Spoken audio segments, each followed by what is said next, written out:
ఎవరైనా కిడ్నాప్ చేస్తే వాళ్ళను పట్టుకుంటారు.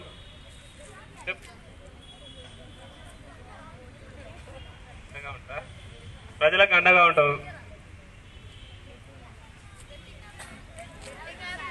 సరే, పోలీస్ అంటే ఓకే నేను చెప్తా. నేను కూడా ఉన్నారు ఎవరు, గవర్నమెంట్ డాక్టర్స్ కానీ గవర్నమెంట్ టీచర్స్ కానీ వీళ్ళు కూడా సర్వీస్ చేసేవాళ్ళే. సరేలే, ముందు వరుసలో పోలీసులు ఉంటారు.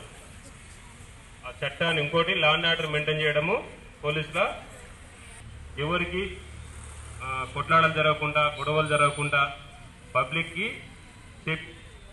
ప్రొటెక్షన్ కోసము పోలీస్ డ్యూటీ చేస్తారు.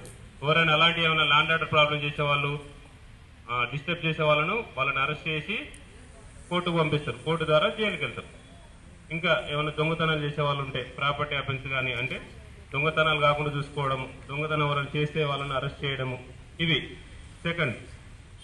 ఇంకా ఫ్యామిలీ ఇష్యూస్లలో ఎవరైనా కొట్లాటలు కానీ గొడవలు కానీ, హస్బెండ్ కానీ బ్రదర్స్ కానీ, ఇంకేమైనా ల్యాండ్ డిస్ప్యూట్స్ కానీ ఇలాంటివి ఏమైనా ఉంటే వాటిని కూడా కేసెస్ రిజిస్టర్ చేసి వాళ్ళని కూడా అరెస్ట్ చేయడం కానీ కోర్టుకు పంపేయడం కానీ చేస్తాం.